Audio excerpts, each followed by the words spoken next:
இடம்பெற்ற முக்கிய நிகழ்வுகளின் தொகுப்பினை நாம் தொடர்ச்சியாக பார்த்து கொண்டிருக்கின்றோம். இலங்கை மற்றும் உலகம் என்ற வகையில் இரு வேறு வகையான வீடியோ தொகுப்புகளை ஏற்கனவே வெளியிட்டிருந்தேன். அந்த வகையில் இது உலகில் முக்கியமாக இடம்பெற்ற நிகழ்வுகளின் தொகுப்பாக மாதாந்த வாரியாக முன்பு ஜனவரி மாதத்தில் இடம்பெற்ற விடயங்களினை ஒரு வீடியோவிலும், இது அதன் இரண்டாவது தொடராக பிப்ரவரி மாதத்தில் இடம்பெற்ற உலக நிகழ்வுகளின் தொகுப்பினை இந்த வீடியோவிலும் உங்களுக்கு தருவதில் மகிழ்ச்சி அடைகின்றேன். வீடியோவுக்குள் செல்லலாம், பாருங்கள்.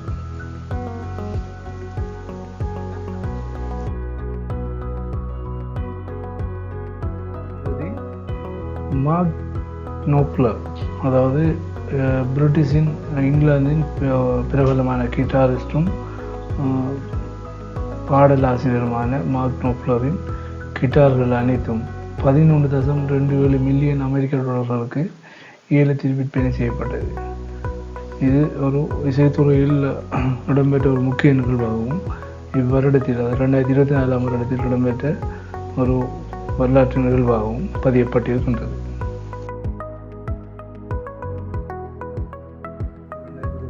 அமெரிக்காவானது ஈராக் மற்றும் சிரியாவில் குண்டுவீச்சுகளை நடத்தியிருந்தது. 85 இலக்குகளில் அமெரிக்கா குண்டுவீச்சு நடைபெற்றிருந்தது. இது மத்திய கிழக்கு நாடுகளில் பதற்றத்தினையும் மீண்டும் ஒரு யுத்தம் ஆரம்பிக்குமோ என்ற கலவரத்தினையும் ஏற்படுத்தியிருந்தது.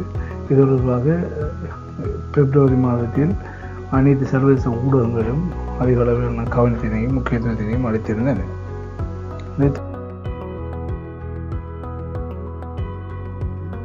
பிப்ரவரி 4 ஜனாதிபதி ஹெயின்பாக், நமீபியாவின் ஜனாதிபதியாக இருந்த ஹெயின்பாக் என்பவர் 82 வயதில் உயிரிழந்திருந்தார். இதுவும் பிப்ரவரி மாதத்தில் இடம்பெற்ற ஒரு முக்கிய நிகழ்வாக பதிவு செய்யப்பட்டிருக்கின்றது.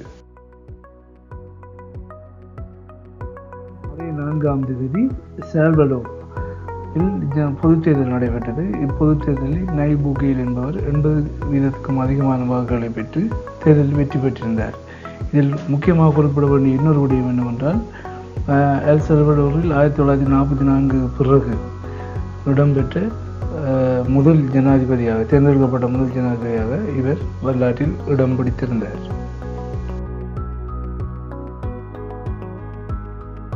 6 பிலிப்பீன்ஸில் நிலச்சரிவு ஏற்பட்டிருந்தது. இதில் 68 பேர் உயிரிழந்திருந்தார்கள். இதுவும் பிப்ரவரி மாதத்தில் இடம்பெற்ற ஒரு முக்கிய நிகழ்வாக காணப்படுகின்றது. சிலியின் முன்னாள் ஜனாதிபதி செபாஸ்டியன் பினரோ அவர்கள் மரணித்திருந்தார்கள். சிலியின் முன்னாள் ஜனாதிபதியாக காணப்பட்ட அவர் 74 வயதில் ஹெலிகாப்டர் விபத்தில் உயிரிழந்திருந்தார். இது நிகழ்ந்தது பிப்ரவரி 6, 2024 ஆகும். அசர்பைஜான் நாட்டில் ஜனாதிபதி தேர்தல் இடம்பெற்றிருந்தது. அசர்பைஜானில் எதிர்க்கட்சிகள் அனைத்தும் இத்தேர்தல் புறக்கணித்த வேளையில் தற்போது பதவியில் இருக்கின்ற ஜனாதிபதி இல்ஹாம் அலியேவ் 5வது முறையாக மீண்டும் ஜனாதிபதியாக தேர்ந்தெடுக்கப்பட்டிருந்தார். இத்தேர்தல் தொடர்பாக பல்வேறு விமர்சனங்கள் உலக நாடுகளில் முன்வைத்திருந்தன. இருந்தும் அசர்பைஜானில் ஜனாதிபதியாக அவரே மீண்டும் தேர்ந்தெடுக்கப்பட்டிருந்தார். 11 ஜனவரி மாதத்தில் இடம்பெற்ற ஆப்பிரிக்க கிண்ணத்தின் இறுதிப் போட்டியானது இடம்பெற்றது. இதில் ஐவரி கோஸ்டானது நைஜீரியாவை 2-1 என்ற விதத்தில் கோல் கணக்கில் வெற்றி பெற்று ஆப்பிரிக்க கிண்ணத்தினை சுவீகரித்து கொண்டது. பின்லாந்தில் ஜனாதிபதி தேர்தல் இடம்பெற்றது. அலெக்சாண்டர் ஸ்டப் 2வது சுற்றில் ஜனாதிபதியாக தேர்ந்தெடுக்கப்பட்டிருந்தார். இது பின்லாந்து வரலாற்றில் மிக நெருக்கமான போட்டியாக காணப்பட்டது. ஏனெனில் 2வது முறையாக 2வது சுற்றிலே இவர் ஜனாதிபதியாக தேர்ந்தெடுக்கப்பட்டதனால் இது ஒரு போட்டிமிக்க தேர்தலாக சர்வதேச ஊடகங்களாலும் சர்வதேச அரசியல் விமர்சகர்களாலும் கருத்தில் கொள்ளப்பட்டது. இந்தோனேசியாவிலும் தேர்தல் நடைபெற்றது. பிப்ரவரி மாதத்தில் அநேகமான நாடுகளில் தேர்தல் இடம்பெற்றது. இதன் மூலம் காணக்கூடியதாக உள்ளது. இதில் பிராவோ சுபேனிட்டோ ஜனாதிபதியாக வெற்றி பெற்றிருந்தார். இது இடம்பெற்றது 2024 பிப்ரவரி 14 ஆகும். தொடர்ந்து பிப்ரவரி 16 அலெக்சி நவால்னி ரஷ்யாவின் எதிர்க்கட்சி தலைவரான 47 வயதில் மர்மமான முறையில் இறந்திருந்தார். இவரது இறப்பு தொடர்பான பல்வேறு சந்தேகங்கள் வெளியிடப்பட்டிருந்தன. அவரது இறப்பு தொடர்பான விடயங்களில் மர்மங்கள் காணப்படுவதாகவும் இது தொடர்பாக பல்வேறு சந்தேகங்கள் இருப்பதாகவும் கூறப்பட்டிருந்தது.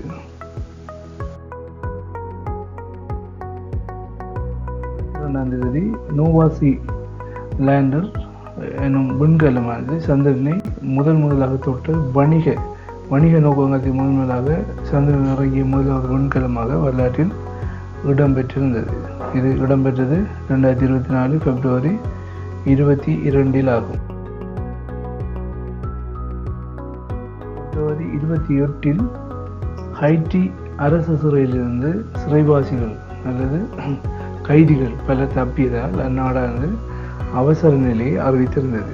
இது இடம்பெற்றது 2024 பிப்ரவரியின் இறுதி தினத்தில் ஆகும்.